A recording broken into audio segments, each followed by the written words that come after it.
La escuela Mariano Acosta es la única escuela que se encuentra sin luz en la cuadra, en el barrio, en la comuna. Ingresa un personal de la empresa MIG, Sociedad Anónima, empresa que se encarga de todo el mantenimiento en las escuelas del gobierno de la ciudad de Buenos Aires, y desde determinado momento se corta la luz en toda la escuela. Se planeó cortar la luz para intentar levantar esta toma de colegio. Exigimos viandas en cantidad para todos los alumnos, que sean con buena calidad, que tengan valor nutricional, que no sean los mismos sanguchitos todos los días. Recibimos unos manuales que están circulando, que tienen discursos para que los chicos repitan, y todas las instrucciones sobre cómo tomar una escuela, que están siendo fogoneados, repartidos por el kirchnerismo a través de su sindicato UTE y a través de distintos legisladores del Frente de Todos de la legislatura porteña, y están incitando a los chicos a tomar estas medidas violentas. Desde que asumimos la gestión con el rector, en diciembre venimos tratando de modificar una cantidad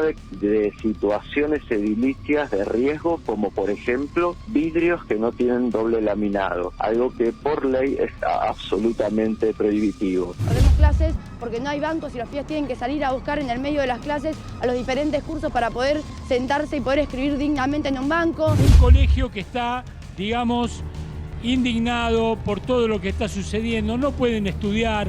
¿Por qué?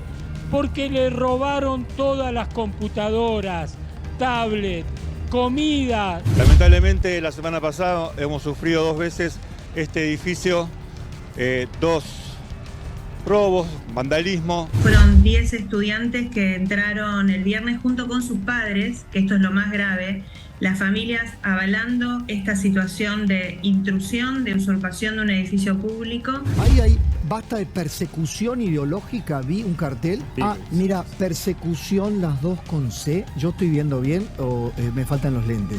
Primero, sería interesante que empiecen a saber cómo se escribe persecución.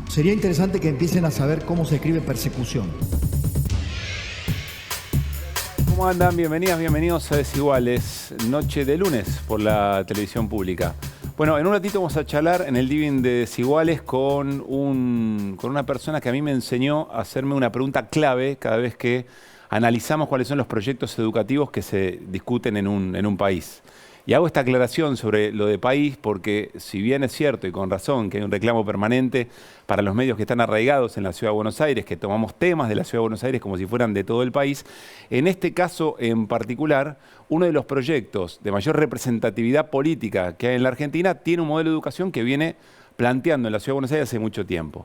La pregunta que me enseñó a hacerme Pablo Imen, con quien ya vamos a charlar en un segundito nada más, es: ¿para qué mandamos a los pibes y a las pibas a la escuela? La pregunta puede sonar a ¿qué? ¿Hay que mandarlos o no? No. La pregunta es ¿con qué sentido? ¿Con qué imaginario de formación de ciudadano y ciudadana del futuro? De los que van a discutir las cosas que efectivamente nos pasan, no solamente respecto de lo que van a aprender a hacer, sino cómo forman su conciencia, su mirada crítica. O repiten como papagayos algunos contenidos y se los pueden aprender de memoria, o incorporan una mirada que va mucho más allá de los contenidos que por supuesto tienen que estar, desde ya que tienen que estar, esa no es la discusión, aunque nos quieran llevar a esa situación.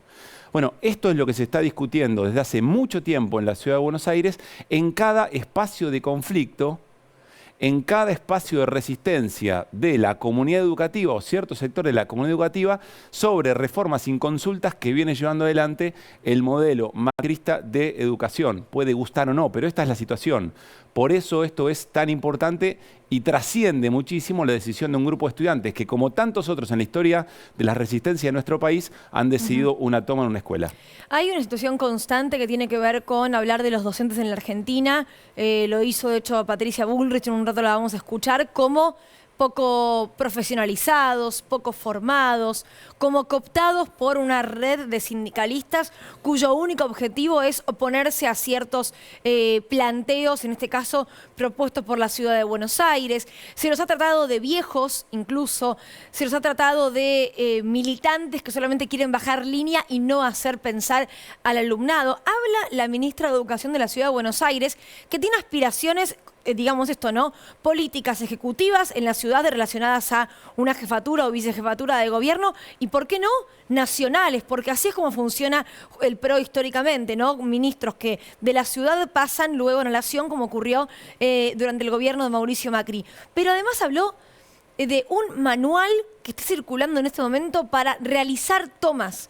Digo, son frases que van quedando, ¿no?, en un imaginario popular que después seguramente las vas a volver a escuchar. Hay un manual circulando que le enseña a los alumnos cómo realizar tomas.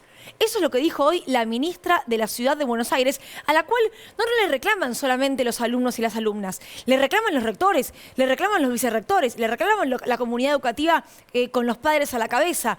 Sin embargo, pareciera que hay que machacar y machacar y machacar en un sindicalismo combativo kirchnerista que quiere que los pibes no piensen. En eso nos vamos a meter ya mismo, me parece, sí, ¿no? Hay un agregado, dos cositas muy breves.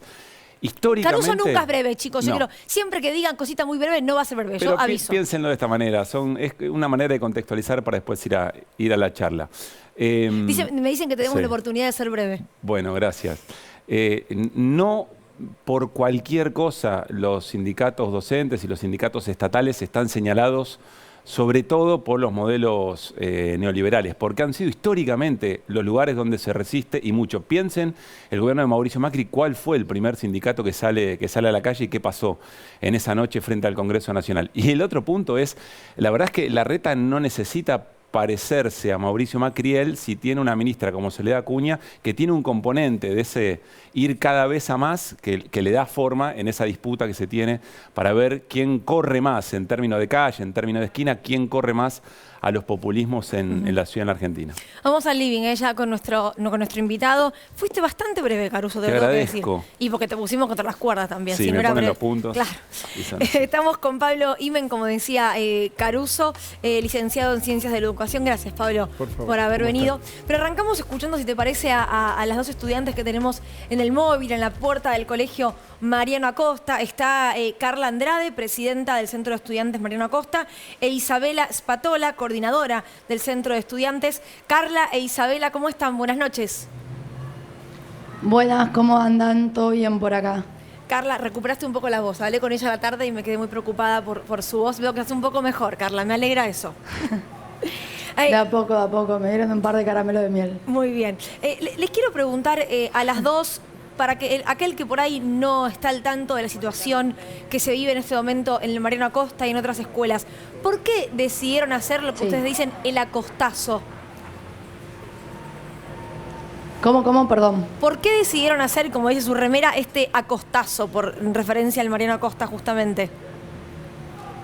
Bueno, nosotros justamente, hoy nos toca estar representando al Centro de Estudiantes por haber ganado la conducción con esta lista que es el acostazo, que justamente surge un poco de la caída de los techos del colegio, y surge después, esa caída de los techos surge en 2007 con una toma también del ministerio, todo algo muy masivo, que logró un poco la recuperación también del sentido de pertenencia de la costa.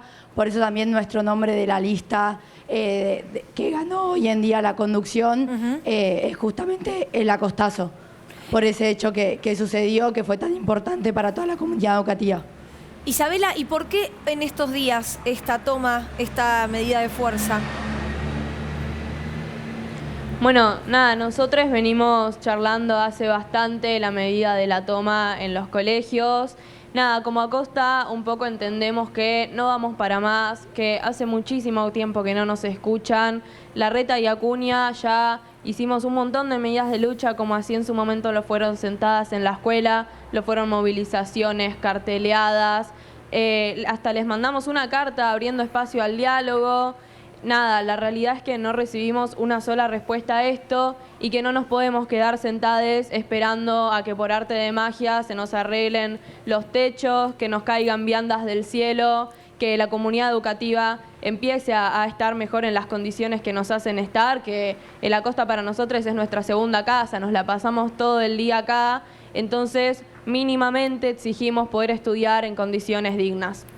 Isabela, dijo la ministra de Educación Soledad Acuña que ustedes fueron de 0 a 100, que no avisaron, que no hubo diálogo, que no hubo una instancia previa antes de tomar esta decisión. ¿Eso es cierto?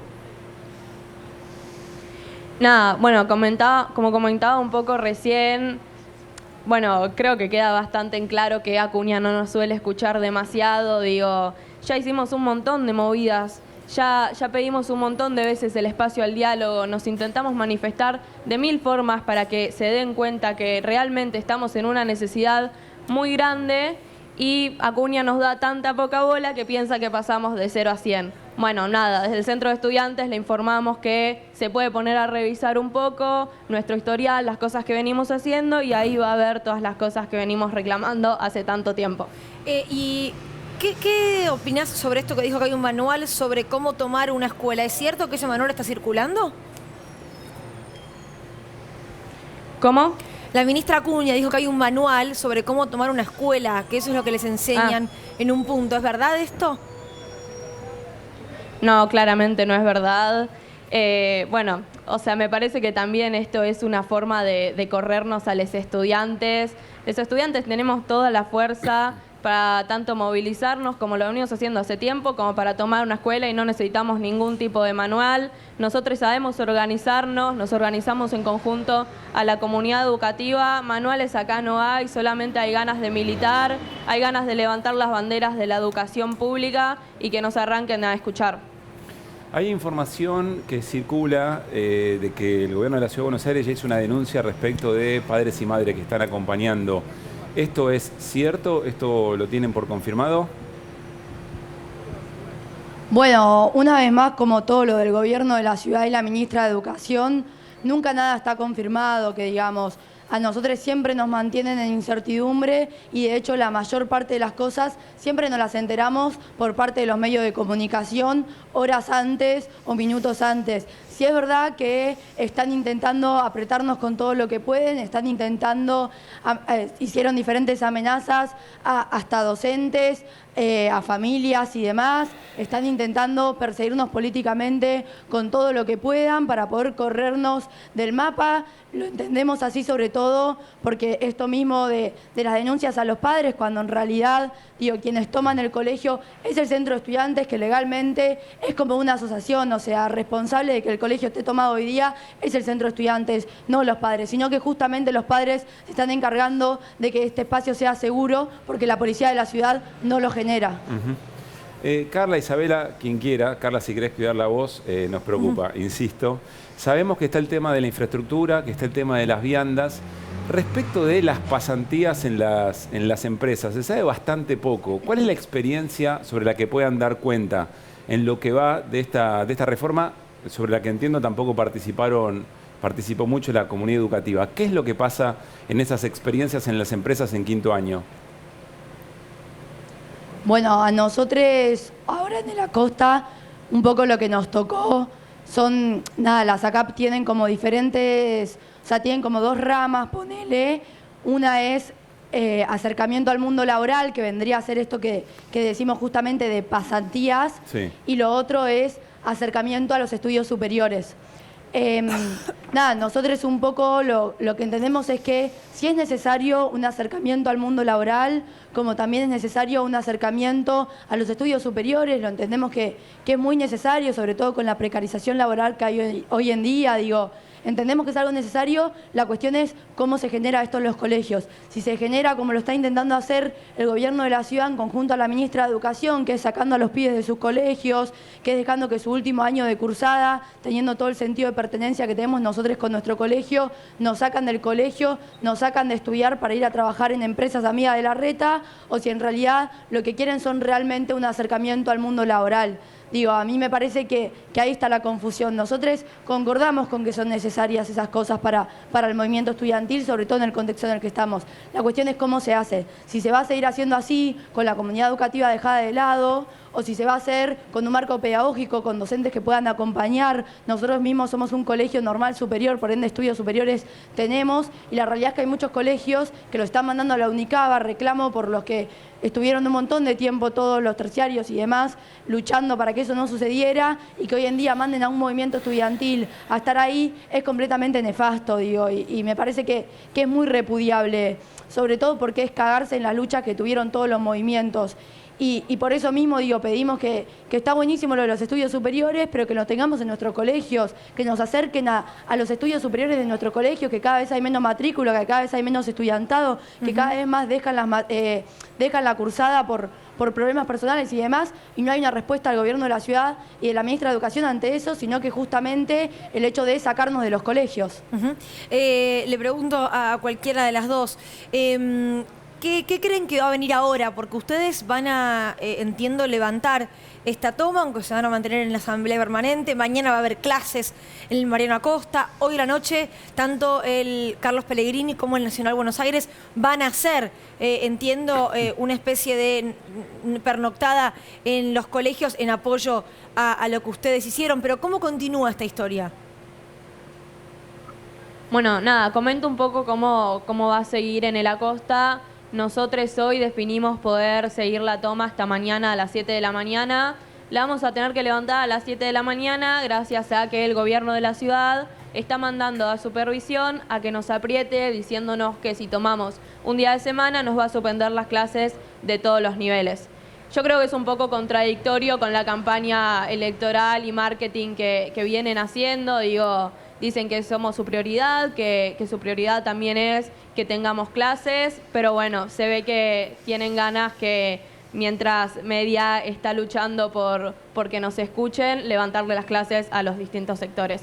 Pero bueno, nosotros entendiendo que no tenemos ganas realmente de que se nos levanten las clases, que se levanten las clases a los demás sectores, y por eso también fue que tomamos un fin de semana. Vamos a levantar la toma a las 7 de la mañana, así los distintos sectores pueden tener clases. Nosotros vamos a entrar en una asamblea permanente durante el resto del día. A las 6:30 vamos a hacer un pernoctazo hasta el otro día, y ya a miércoles 28 sería esto, vamos a hacer un abrazo en conjunto a la comunidad educativa en el Acosta, en el entreturno, que sería 12:15. Isabela, si nos está mirando alguien que le entra la duda, que dice, bueno, la verdad, los pibes están en cualquiera, no están queriendo estudiar, los docentes y las docentes son todos vagos, son militantes, acá hay un interés partidario, más allá de los reclamos que no son ciertos. ¿Qué le dirías a ese sector de nuestra audiencia, de la ciudadanía argentina, que las está observando?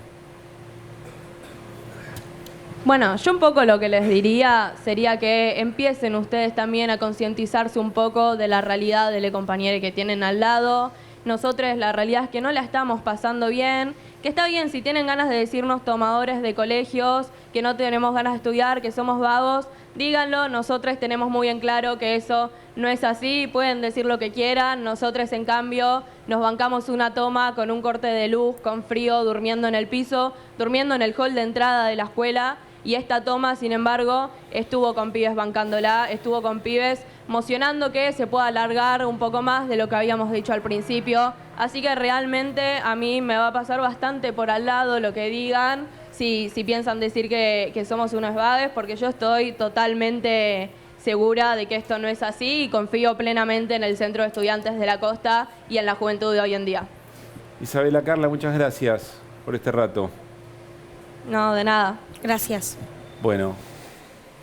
Estabas escuchando, Pablo. Sí, atentamente. Con tu experiencia, con lo que venís reflexionando acerca de los proyectos educativos en disputa, ¿ves esta escena y qué pasa, Pablo? Sí, bueno, yo antes de la pregunta que suscitaba sobre el para qué, que es una pregunta fundamental de la pedagogía, a mí me parecía importante traer esta idea de la educación como derecho social, como derecho ciudadano, como derecho humano, ¿no?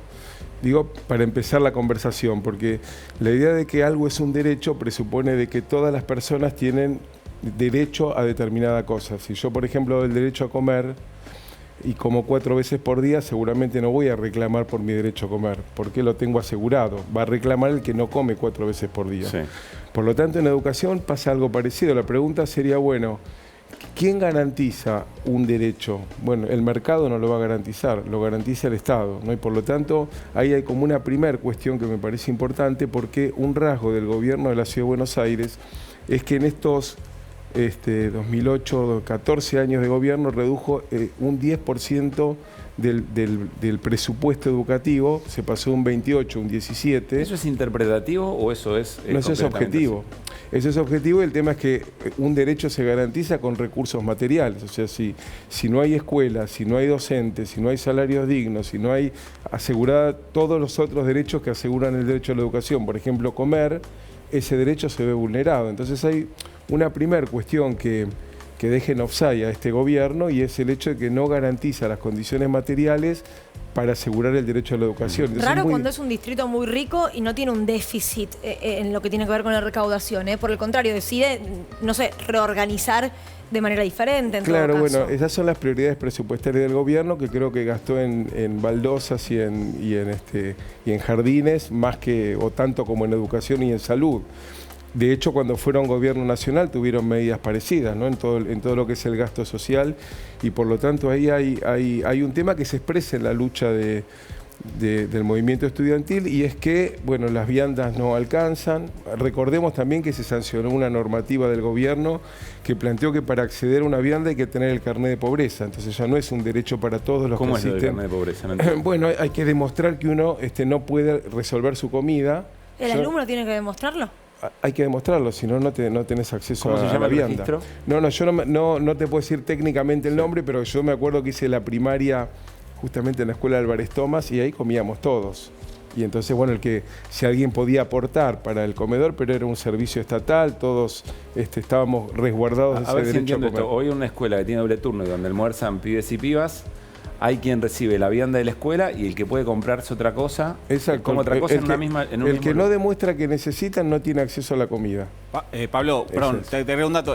¿Recuerdan el caso de la chica que falleció? Exactamente en eso. Bueno, una de las demandas que hacían los docentes de esa escuela es que justamente tenían que presentar certificar pobreza, como dice, para poder acceder a eso, y que los docentes de esa escuela, para esa chica puntualmente, pedían doble vianda y nunca la consiguieron. Refuerzo calórico pedían. Exactamente. Sí.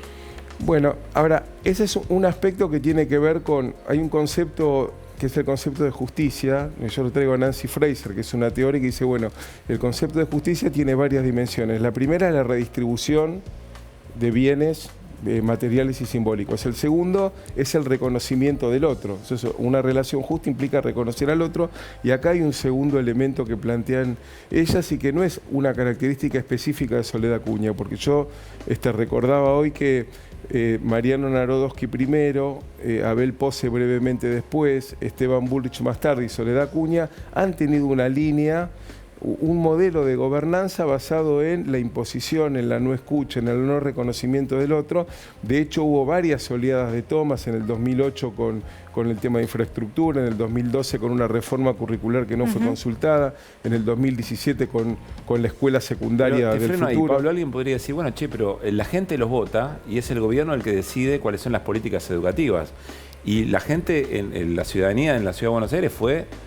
repitiendo efectivamente ese voto de confianza a quien hoy gobierna. ¿No tienen la potestad de reformar el proyecto educativo como consideren? Bueno, según la concepción de democracia que uno tenga. O sea, en mi perspectiva, que vengo del movimiento cooperativo y que hacemos de la participación colectiva un principio y un fin en sí mismo, entendemos que una política pública se construye con la activa participación de los involucrados y afectados, ¿no? Entonces, lo que a mí me queda claro es que no se puede hacer una política educativa sin los docentes, pero mucho menos contra los docentes. Si escuchamos las declaraciones brutales de Soledad Acuña, descalificando a los docentes, descalificando al sindicalismo docente, que además tiene una tradición centenaria en nuestro país, que construyó una cantidad de iniciativas pedagógicas potentes. Decir que la UTE es kirchnerista, por ejemplo, es desconocer absolutamente la composición de la UTE, que tiene una enorme diversidad de concepciones, de gente con distintas ideologías, partidos, etcétera, ¿no? Bueno, hablás justamente del lugar que le dan al docente, ¿no? Y habló Patricia Bullrich este fin de semana en la mesa de Mirta Legrand, recordemos que es el presidente de la Nación, y dijo lo siguiente. Más educados del mundo. En Francia hay 27 institutos para formar docentes. En la Argentina hay 1.500. todos tienen dueños que son algún sindicalista que es dueño de esa institución. Decime de dónde sacan los maestros para enseñarle a esos maestros. Tenemos que ponerle a los maestros tienen que ser mucho más cultos de lo que pero son. Con Baradel es difícil. No, claro. Pero bueno, hay que darle pelea. A ver, yo me animo a darle pelea a Baradel. Hay que darle pelea porque si Baradel nos maneja y tenemos 1.500 institutos de formación, los docentes que vamos a tener, y esto no es contra el docente, porque el docente va a un lugar que le dicen que tiene que ir y hace lo que puede. Ahora, digamos, los docentes tienen que tener la capacidad de enseñar y para eso tienen que tener una base educativa el mismo docente. ¿Qué hay de verdad en todo esto? Uf, qué fuerte. No, es muy fuerte escucharla porque es de una brutalidad pasmosa, ¿no? O sea, no hay argumentación, hay adjetivación, no hay una descripción ni de cómo son los institutos de formación docente, ni de quién depende. ¿Es verdad que los dueños son sindicalistas? No, eso es absolutamente... Bueno, es la posición de ellos de radicalizar todo. En verdad, la CETERA a nivel nacional, recordemos que el Ministerio de Educación es un ministerio sin escuelas, o sea que en verdad está transferido a nivel primario, secundario y terciario a las provincias. Y entonces en el caso de los grandes lineamientos nacionales, el ministerio convoca al sindicato porque hay un saber pedagógico que tienen los docentes y los militantes sindicales que son docentes, ¿no? Entonces, es falaz, en cada provincia el escenario es muy diferente y además ellos tienen una concepción pedagógica y ahí me voy al tema que vos planteabas, ¿no? Para ellos la calidad educativa es el equivalente a que se elaboran unos contenidos incuestionables, que unos expertos los reformulan como un manual, el educador embute el conocimiento en el cerebro del alumno y después un examen estandarizado mide y rankea las respuestas que se consiguieron. Entonces, eso que se presenta como ultramoderno, en verdad es una cultura escolástica que tiene 6 siglos u 8 siglos de historia, donde lo importante era transmitir un conocimiento incuestionable. Entonces, ¿y cuál es la alternativa a eso? Bueno, justamente hay muchos otros modelos pedagógicos, retomando la pregunta que siempre nos hacemos, bueno, ¿qué quiero que pase cuando un pibe o una piba atraviesa por 15 años el sistema educativo? Que aprenda a pensar con cabeza propia, que desarrolle todos los aspectos de su personalidad. Digo, hay grandes pedagogos, este año se cumplen 40 años de la muerte de Gesualdo Sosa, que la audiencia no debe conocer, pero fue un gran pedagogo uruguayo que él hacía de la libre expresión un pilar de su pedagogía. Él laburaba con pibes muy pobres de Uruguay y esos pibes ganaban premios de poesía y de pintura a partir del proceso pedagógico de Gesualdo, del trabajo colectivo, del conocer la realidad en la ciudad. Entonces digo, hay un montón de alternativas pedagógicas que existen además hoy afortunadamente en el sistema educativo, pero que no tienen la prensa con Mirta que tiene Patricia Bullrich. ¿Flor? Sí, Pablo, te llevo un segundo hacia adelante. Durante el fin de semana escuchamos a un senador de Juntos por el Cambio que hablaba de subir la edad jubilatoria. ¿Y por qué lo relaciono con todo esto? Sabemos que los docentes tienen otro régimen distinto, ¿no?, de las jubilaciones que se jubilan unos años antes. ¿Te imaginas que en esa discusión de subir la edad jubilatoria se ponga a los docentes como diciendo, bueno, y ellos se jubilan muy temprano, habría que subirla? ¿Te imaginas esa discusión? Sí, me la imagino en la misma línea de derogar los estatutos laborales docentes que regulan un trabajo. Yo entré en una sala de 5 una vez y me lo aguanté 10 minutos. Dije, a estas maestras jardineras hay que hacerle un monumento, porque el nivel de compromiso y de trabajo que implica, no quiero decir, así como no todos los médicos son igual de buenos, ni todos los taxistas son igual de buenos, ni todos los conductores de televisión son igual de... No, acá estamos los mejores igual, Pablo, si no, no estaríamos acá. Te digo, no, excepto en desiguales que tenemos a los mejores periodistas, a los mejores conductores, a los mejores productores, a los mejores camarógrafos, a los mejores asistentes de piso, a los mejores directores. Acá está todo lo mejor, si no, no está acá. Perfecto, pero convengamos que además de desiguales hay multitud de otros programas, periodistas. Saludablemente. Claro, entonces yo lo que digo es, bueno, no hago una defensa corporativa del trabajo docente. Sí. El trabajo docente es muy especial porque no es un mero transmisor de conocimiento. El docente o la docente se encuentra con la vida de los pibes y las pibas, con sus dramas, con su venida a la escuela, atiende mucho más que la transmisión del conocimiento y por lo tanto el nivel de desgaste, porque es más fácil a lo mejor gestionar una empresa automatizada de tornillos antes que gestionar un aula, una institución, somete a los docentes a un gran esfuerzo espiritual, mental, físico, y por lo tanto las maestras, uno se imagina una maestra de sala de 5 a los 70 años no puede revolcarse en el aula con no te da los el cuerpo chicos, directamente. no le da el cuerpo. Entonces, a mí no me extrañaría, porque la lógica de la derecha es el ajuste, en un camino que no nos lleva nunca a ningún lado bueno, así que no descarto que lo planteen. Ahora, a mí me parece que hay una gran tarea que la CETERA lo encaró con la construcción del movimiento pedagógico latinoamericano, que es, bueno, la escuela del siglo XXI tiene que cambiar. No estamos reivindicando la escuela sarmientina, esa escuela gloriosa, tiene que cambiar. Sí. Entonces la discusión es hacia dónde, y ahí es donde lo pedagógico y lo didáctico tienen que tener un lugar, y eso implica salir de las consignas, las adjetivaciones, las descalificaciones que promueve la derecha, sin generar espacios genuinos de intercambio y debate. Que existen, que ocurren en las instituciones, y que además hay que institucionalizar y hacerlo parte de la política educativa. Quiero decir algo. En la provincia de Neuquén, hasta el año 2015, había 150 escuelas secundarias con 150 programas de estudio. Hubo un dinero para hacer un diseño curricular de media, y el sindicato dijo: no vamos a permitir que 20 técnicos resuelvan por la totalidad. Queremos hacer un proceso en diálogo con la universidad pública, y durante 3 años armaron el diseño curricular desde la participación de las instituciones, en diálogo con la universidad, y eso es una construcción de una política pública que va a generar una propuesta que los docentes van a sentir como propia. Claro. Entonces digo, hay experiencias actuales, pasadas, presentes, para pensar otra que la que piensa Acuña, que es bajar línea, castigar, sancionar y amenazar, ¿no? Gracias, Pablo, por haber venido. Gracias a ustedes. Bueno, nos vamos con Nico Fiorentino y con Flor Barragán. Buenas noches, che. Buenas noches. No sé si ¿vieron el programa de Mirta? No lo vi. Yo lo vi un poquito. Sí. No lo vi. ¿Y qué te pasó?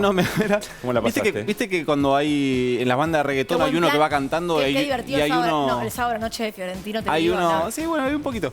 Viste que en las bandas de reggaetón hay uno que va cantando y hay uno atrás que va diciendo sí, tal cual, sí. Bueno, eso hizo Majul con Bullrich. Estaba muy bien. Y movía la cabeza. Bullrich iba diciendo y Bullrich era como sí, tal cual. Y en un momento... Se olvidaba acotar algo, seguramente estaba. El mejor momento fue cuando Mirta le recordó que no había repudiado el atentado y Majul se tiró con unas ganas arriba de la granada, así fue espectacular. Bueno, vamos a hablar un poco de lo que está pasando con la posibilidad, lo dejo en pregunta, de una suspensión de las PASO. Primer dato, no hay nada oficializado, no hay un proyecto, no hay una idea, y por lo pronto las dos principales figuras que tiene el oficialismo, que son el presidente y la vice, no han hablado a favor en este sentido. Sí, es cierto, es curioso que el presidente en la última semana fue consultado por eso y tranquilamente diciendo, podría haber dicho, no es de mi interés, no estoy pensando en eso, no estoy de acuerdo en modificar las reglas del juego previo a una elección. Dijo, es un debate abierto. ¿Sí? Y también es cierto que en el día de hoy el diputado Eduardo Valdés, muy cercano al presidente Alberto Fernández y también a la vice, hay que decirlo, dijo, si nos lo piden los gobernadores, nosotros vamos a ir en ese sentido. Hecha toda esta aclaración, que es cuál es el escenario... Convengamos que es un tema del que nadie habla, pero que está muy arriba de la mesa. Lo peor de todo es que nadie habla... Las últimas 4 reuniones de la Mesa Nacional de Juntos por el Cambio, esto incluye, no creo que desde el atentado no hubo reunión de Mesa Nacional, pero de ahí para atrás cuando se pelearon, además de todas las discusiones, presupuesto, Corte Suprema, todo eso, el principal tema de las reuniones de la Mesa Nacional de Juntos por el Cambio es qué van a hacer si el oficialismo... Ellos están trabajando sobre la hipótesis de que el gobierno va hacia la suspensión de las PASO. Trabajan con eso todo el tiempo. Pero lo interesante de acá, hay un cálculo que surge de un interbloque que funciona en la Cámara de Diputados, que es un interbloque que integran, para que más o menos lo identifiquen ustedes en sus casas, figuras que conocen, Florencio Randazzo, Graciela Camaño, algún diputado que ingresó con Roberto Labaña en 2019, diputados del socialismo de Santa Fe y sobre todo 3 diputados que responden al gobernador de Córdoba, Juan Schiaretti. Ahí se pusieron a hacer un calculito, que creo que lo tenemos para verlo en una placa, que es, ¿les da el número al frente de todos para poder modificar eso? Bueno, el cálculo es bastante simple y es curioso. El Frente Bueno está 129 votos, tanto para el quórum como para modificar una ley electoral está 129, es decir, mayoría absoluta, ¿no? En mayoría especial en realidad. Lo que vos necesitas, entonces, el cálculo es muy simple. El Frente de Todos tiene 118. Cuando hay 3 provincias que acompañarían, que son Río Negro, que son Misiones y que son Neuquén, ahí te aportan 5 votos más, que hacen 123. Y los diputados de Córdoba, por lo que me dicen a mí, impulsados por el gobernador de Córdoba, salieron a decir sin que nadie lo pregunte que ellos están en contra de las PASO como una herramienta. Dicen, nuestra posición histórica, nosotros nunca la quisimos. Medio que, o sea, que su posición histórica es cierto, que nadie se los preguntó también. Claro. Entonces vos ahí ya tenés 126, pero decís, bueno, pero de otro lado tengo todo en contra. Juntos por el Cambio vota todo en contra, la izquierda va a votar en contra de cualquier modificación. Entonces, ¿dónde podés ir? ¿Cuál es el espacio donde podés ir a capturar los votos? No me arranca con J. Arranca con J y sigue con Javier Milei. Porque el diputado Javier Milei fue consultado sobre esto también y su respuesta fue... También, para mí, interpretable, dijo, no, bueno, eso es un problema de la casta, yo voy a jugar con las reglas del juego que estén en el momento de jugar. Cuando tranquilamente él podría haber dicho, de acuerdo a su discurso, no, esta es la casta tratando de perpetuarse en el poder. Bueno, no dijo nada de todo eso. También, acorde a su pensamiento mágico, es un gastadero de plata innecesaria, con lo cual sí, pero no lo dijo. Estar en contra. Pero no lo dijo. Pero no lo dijo. A ver, ¿cuál ¿Por es qué? la jugada? Porque a él le serviría... ¿Cuál es el cálculo que hace en el entorno Javier Milei? Si no hay paso, Juntos por el Cambio corre el riesgo de quebrarse o de ir con más de un candidato o se tienen que ver forzados a encontrar un candidato de unidad. Común, si encuentran un candidato de unidad, nunca va a ser en los extremos. Yo entiendo que van a ser una suerte de primaria o una interna exactamente, propia. Eso es algo que está ahora demandando Elisa Carrió, está haciendo una presentación en la justicia para que el Estado garantice, en caso de que quieran usar esa herramienta, que el Estado garantice la interna. Ahora, Javier Milei tiene dos bancas. Una es la de él y la otra es la de Victoria Villarruel, que si no la conocen, es una diputada que está bastante reñida con los valores democráticos. Y entonces vos decís, bueno, ¿qué hacen 128? Te falta uno. ¿Cuál es ese uno? Y esto es el dato curioso, muy divertido. Ese uno se llama Carolina Píparo. ¿Se acuerdan de Carolina Píparo? Claro, comparte espacio con José Luis Espert. Entró a la Cámara de Diputados con José Luis Espert, pero desde que entró juega al lado de Javier Milei. Javier Milei es su referencia, es la persona con la que articula en la Cámara de Diputados. Ese cálculo, que es el que está circulando en un montón de grupos de WhatsApp de la Cámara de Diputados, es el que le daría al frente de todos el número mágico de 129. ¿Todo esto va a pasar? No lo sé. Yo tengo una pregunta. ¿Está bien olvídate, bien y mal? Caruso a esta altura ya debería saberlo. ¿No sería más lógico en términos institucionales que si vas a cambiar una regla de juego no sea para la inmediata elección? Claro. Eso es lo que dijo Leandro Santoro, ¿no? Y porque se supone que vos estás buscando una mejor herramienta de representación, digamos. Lo que pasa es que hay la que más te convenga en esa esquina. Mira, yo ya hablé con alguien del kirchnerismo y me dijeron, para nosotros, nuestro discurso histórico, me dijeron a mí del kirchnerismo, es como, nuestro discurso histórico es la regla de juegos no se cambian, las leyes electorales no se cambian previo a una elección. Sí. Ninguno lo está diciendo. No, siempre estás previo a una elección. Digamos. Siempre estás previo. Que no sea para la siguiente. Claro. Exactamente. Claro. En todo caso, para adelante. Fue el mismo kirchnerismo el que puso las PASO. Exactamente, en 2011. Igual vos lo podés poner para la siguiente, pero una cosa que vos lo discutas en enero de 2022, lo que va a pasar a fin de 2023, y otra cosa que vos discutas en marzo de 2023, lo que va a pasar en octubre de 2023. Ahí también tenés otra distancia. Es decir, lo que quiero decir es, el cálculo en la oposición está, para Juntos por el Cambio, sería caótico. Y sí hay algo que es cierto, y es que en muchos sectores del peronismo es muy tentador la posibilidad de suspender las PASO. Claro. Muy tentador, sobre todo... ¿Por qué ganan tanto con eso? Porque Juntos por el Cambio no tendría manera de resolver su interna de forma más o menos ordenada. Juntos por el Cambio hizo de las PASO su herramienta para dirimir todas sus internas. De hecho, el cálculo que hace Milei es, bueno, si no hay PASO y van a un candidato único, tiene que ser un moderado. ¿Por qué? Porque si es Macri, Morales rompe. Se va. Si es Bullrich, Morales se puede quedar, pero la coalición cívica no se la banca. Entonces es como, ese es el cálculo. Todo esto muy prematuro, es un juego que a nosotros nos gusta, por ahí no es lo urgente, pero es algo que sí está en la agenda de las personas que toman decisiones en la Argentina. Y algo que también está en la agenda, y esto de todos los que tienen un auto, que se dedican quizás a hacer reparto con una camioneta. Hablamos de los neumáticos. Sabemos lo que cuestan en la Argentina, sabemos lo que cuesta conseguirlos además, pero claro, ahora hay un conflicto muy importante en las 3 fábricas más importantes de Argentina. Es un reclamo gremial que se llevó a un extremo. La verdad, difícil poner en pocas palabras qué está pasando, pero miremos el siguiente informe, tenemos una entrevista y tenemos información con Flor.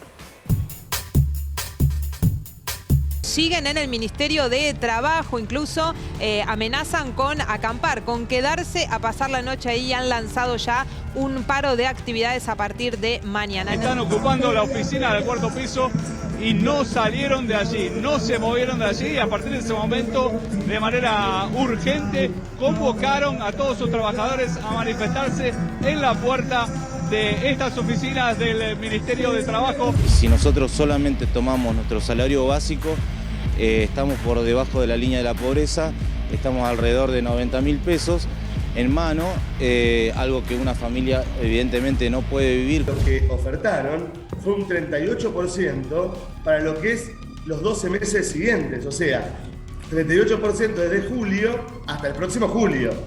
Todos sabemos que la proyección, incluso del gobierno, está por encima de los 90 puntos. Bridgestone, una de las 3 empresas, anunció que cierra temporalmente la producción en nuestro país. Las cámaras empresarias lo que te marcan es, tenemos espalda.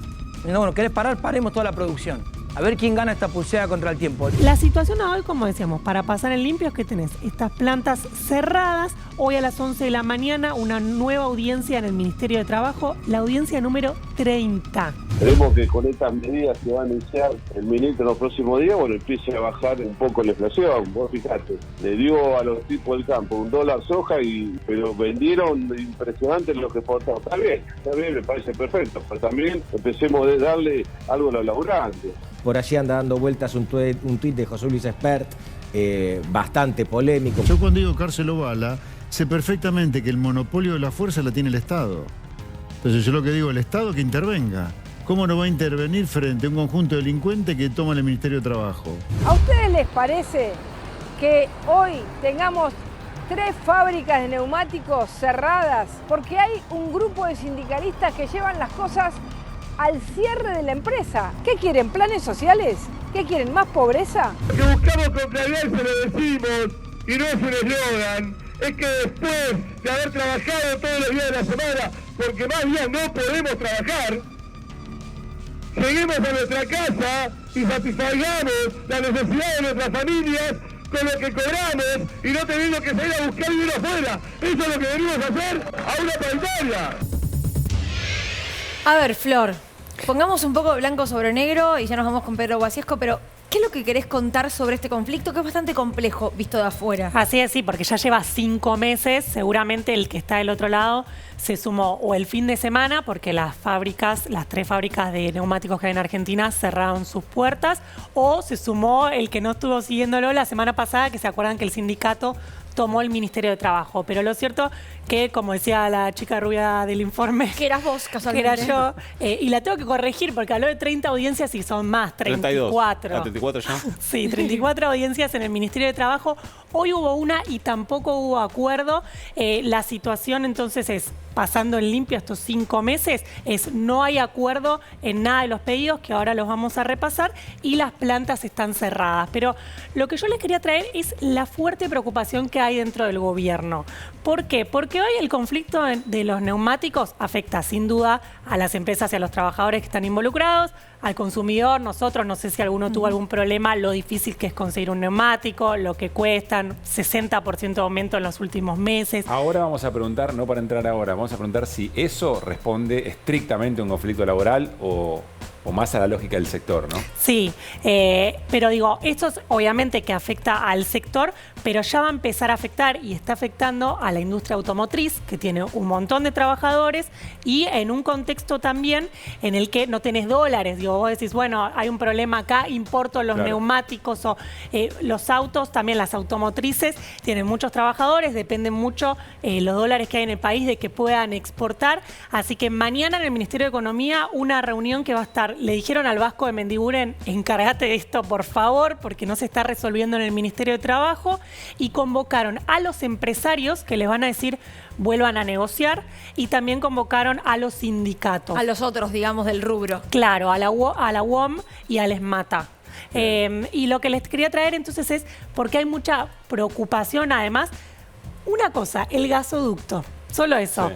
necesita un montón de camiones llevando y trayendo tubos hacia el sector de Vaca Muerta desde acá del conurbano. Para eso necesitas neumáticos, digo, algo que parece muy alejado y están muy lejos las partes, y eso es lo que también queríamos mostrarles. Tenemos para mostrar los pedidos sindicales, algunos cerca, otros lejos, pero por ejemplo para la paritaria 2021 se podría cerrar bastante fácil porque está muy cerca en números. El empresariado ofrece 66, la inflación fue 71, digo. Sí. Para un sector que le va bien, como esas empresas, hace años que las paritarias superan a la inflación en el sector. Entonces uno no entiende por qué. Ahora, los fines de semana, ese aumento es como el que tiene el mayor escollo hoy. Las empresas no quieren ceder ahí. Y a la paritaria 2022-2023 es un chiste directamente porque se ofrece 38% y la inflación para los próximos 9 meses, me pasaban desde acá hasta marzo del año que viene, desde una consultora va a rondar el 68%, si no pasa a lo que empieza con D y que no lo vamos a mencionar. Bueno, nos vamos al living, gracias Flore, clarísimo, y por supuesto invitada y Nico también para participar de la charla. Está Pedro Guasiesco con nosotros. Pedro fue secretario general del SUTNA, actualmente es el presidente de Astilleros Río Santiago y además es secretario general de FETIA, que es la Federación de Trabajadores de Industria y Afines. ¿Qué dice, Pedro? ¿Cómo anda? ¿Qué tal? Buenas noches. Antes de meternos en el conflicto estrictamente, ¿nos explicás, pero Lucila y yo no entendemos absolutamente nada, cómo funciona el sector? ¿Cuál es la lógica del sector? Bueno, primero... ¿Qué características tiene? ¿Cuán concentrado está? Primero, bueno, sí, a nivel global es un sector muy concentrado. Hay 3 empresas que manejan el 70% del mercado global y después hay otras 3 que tienen el 25% restante, ¿no? Dentro del otro fracción que queda, bueno, ahí hay empresas como FATE que son de carácter, tienen una planta o 2, pero bueno, es marginal la presencia en el control del mercado global. Acá en la Argentina, ¿cuántas producen? ¿Cuántas Acá hay producen? 3 empresas. Nosotros hasta el año 99 tuvimos 4 empresas productoras. Estaba Goodyear. Esto fue antecedente al 2001, de la reducción de salario en el sector y lo de ganancia con el caso de Bridgestone. Y quedaron 3. Quedó Pirelli, quedó FATE y quedó Bridgestone. ¿Y está la fábrica y los laburantes o en el medio hay otro jugador? No, a ver, es un sector que, digamos, podemos clasificarlo como una industria madura ligada al sector automotriz, o sea, la tendencia es que el neumático se convierta en un commodity desde el punto de vista del comercio a nivel global, y la estrategia de las empresas es, bueno, es tener un porcentaje grande del mercado a nivel global, y después en el caso de Argentina en particular, una cuestión del equilibrio económico de la empresa está ligado mucho a la exportación, o sea, han orientado una gran parte de la producción a la exportación, obviamente también al gobierno le importa que eso sea así, y lo que después se necesita, porque la cantidad de medidas que hay son muy grandes, lo que se necesita se importa, no se compensa con la importación. Pero hay un actor que son los importadores, o sea, uno en un momento de mayor liberalización económica, vos tenés que hay un 60% de importación contra 40% que se atiende con la producción Hablas de local. importadores de neumáticos ya hechos y listos para derechos, colocarse en el auto, digamos. Exactamente. Y en los mejores momentos para, digamos, la industria nacional, eso se reduce a un 40, 60 de producción, 60 en números absolutos, porque después hay una parte que se exporta y otra parte que se importa. ¿Por qué está tan caro? El precio hoy de un neumático está, no sé, 50.000 pesos, 60.000 pesos, algo por el estilo. Más también. Hasta hace muy poco con esa plata se cambiaban los 4 neumáticos. No sé, sí, pero bueno, más o menos se podía. ¿Eso es culpa de los laburantes y del conflicto? No, ¿O eso? ¿Y por qué está tan caro el neumático? No, eso tiene que ver con una anarquía que hay en el mercado de distribución, ¿no? O sea, en la distribución. Claro, justamente, el hecho de que a las empresas terminales les conviene exportar, bueno, después genera un vacío en el mercado interno con respecto a lo que se necesita. Por supuesto, las terminales también atienden a la terminal automotriz, entonces esa parte del negocio lo cuidan, pero ese no es el negocio para las empresas neumáticos. Ahí tienen que de alguna manera ajustarse al precio que le ponen las terminales. Claro. En general los neumáticos no son más del 5% del valor de un auto terminado. Ese es el pero ¿quién le pone el precio hoy? Las terminales, ¿no? Ahí las terminales mandan y no pasa del 5% en el caso de los contratos con las terminales. Después está el mercado de sustitución, que es nosotros que vamos a comprar una gomería, y bueno, ahí es donde las empresas por ahí aprovechan la distribuidora para hacer una rentabilidad. Eso es abuso de las empresas, no tiene que ver con el conflicto. Eso no tiene que ver con el conflicto y es fundamentalmente abuso de las empresas intermediarias. Ahí la responsabilidad de las empresas, las terminales, o sea, de FATE, Bridgestone y Pirelli, es no controlar la cadena de distribución. O sea, no asegurar... ¿Tombolini lo sabe? Sí. Por supuesto que lo sabe, sí, esto... Lo saben todos. Lo saben todos. Ahora, Pedro, ¿cómo explicarías lo que está ocurriendo en este momento en el sector? Y yo creo que se mezclan varias cosas. Por un lado se mezcla la situación esta de la cuestión ligada a la exportación y los programas de exportación y obviamente los contratos de exportación hay que cumplirlos. Uno no puede estar diciendo, bueno, no, espéreme una semana más. Hay una fecha para entregar y hay que entregarlo. Entonces las empresas terminan priorizando eso. Después viene la situación que se da al mercado interno y en la situación del gremio en particular aparece una demanda en la cual, bueno, ustedes lo mostraron ahí en la tabla, en la cuestión salarial, bueno, por ahí para la cuestión de lo que sería la parte del convenio 21-22, 3, 4, 5 puntos más resolvería el problema. La parte de la situación del año 22-23, bueno, creo que la oferta de la empresa, la primera oferta siempre es una oferta mezquina, o sea, no es eso que va a terminar en 38, me parece que ahí se hace demasiada vuelta porque bajo ningún punto de vista una negociación va a terminar en eso, o sea, va a estar en valores que va a estar ligado a la media de lo que la inflación signifique, o sea que este está el tema. Acá el problema es el tema de la cuestión de la bonificación de las horas normales que se trabajan sábado y domingo, que en el sector nuestro se cobran al 100%. Entonces nosotros este debate lo tuvimos en el 2007 o 2008. ¿Qué hacemos? Buscamos que las horas de sábado y domingo que se pagan al 100% vayan al 200%. Bueno, lo intentamos, probamos 120, 150. Y después llegamos a la conclusión que era preferible apostar a que se generen más puestos de trabajo. Por un lado, las empresas que tuvieran 50 días más de trabajo por año, o sea, un 15% más de producción, y nosotros 750 afiliados más, 750 trabajadores más con sueldos razonables, y a la vez que se trabajara menos horas, porque el sistema de trabajo 6x2, no todos trabajan 7x2, 7x2. Entonces ahí la responsabilidad de la gente del Partido Obrero que conduce en FATE del 2008, ¿por qué trabajan 7x2, 7x2, 7x3 y no 6x2 como es el caso del Filetón? Explícanos bien. Son 6 días de trabajo y 2 días de descanso. Entonces, claro, uno es una jornada de 45 horas semanales, 7x2, 7x2, 7x3, y el de 6x2 son 42. O sea, los trabajadores de Bridgestone trabajan en la semana menos horas que los de FATE. Ganan más, o sea que para mi punto de vista, la prioridad para los trabajadores de FATE tendría que ser ver cómo se resuelve la diferencia de que ganan menos que los de Bridgestone, cómo se resuelve la situación de que trabajen menos horas y en base a eso sí hacer y plantear un reclamo que obviamente todos queremos ganar más y si se puede ganar más. Y en una actividad que, bueno, vimos con lo de Bridgestone, con el bono del acuerdo que yo firmé en el 2001, que los trabajadores, mis compañeros en Bridgestone, todo el mundo recibió los 975.000 pesos que fue la utilidad de ganancia. ¿Cuánto dijiste del bono? 975.000 pesos. ¿Flor? Entonces mi pregunta es, ¿por qué la conducción no pelea para la participación a la ganancia en Pirelli y FATE? O sea, me parece que eso sería mucho más lógico que plantearse un objetivo como este de las horas al 200 que puede poner en riesgo los puestos de trabajo porque las empresas pueden llegar a decir, tenemos que pagar esto. Hoy, con el salario bajo en dólares, por ahí aceptarían y no pasa nada.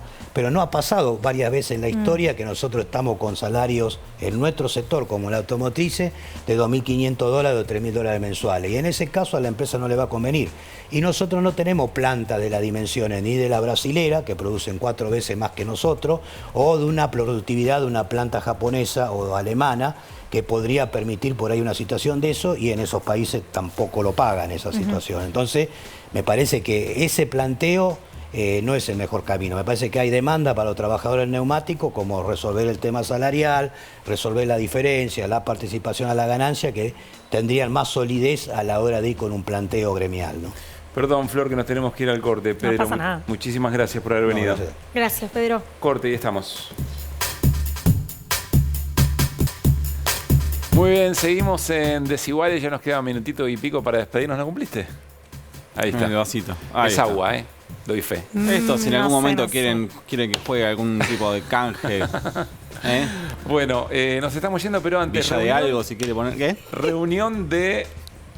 Dale, Caruso. Reunión del presidente Alberto Fernández con la CGT. Me parece que no hay que tener grandes expectativas de lo que pueda surgir de ahí. La CGT lo que más quería era escuchar de boca. Caruso se le ve. era escuchar de boca... Caruso quería una manifestación, no. No, quería un Caruso, comunicado, no, quería algo. Quería escuchar de boca del presidente un poco cuál era la lectura que hacía del panorama general. Se volvió a sobrevolar livianamente la idea de un bono de fin de año para trabajadores bajo convenio, pero me parece que para eso falta mucho. Me parece que era algo más de camaradería que de resolución, por lo menos por lo que sé hasta ahora. Bueno. Hacelo, dale. No, mañana. Mañana abrimos con esto. Hacelo. No.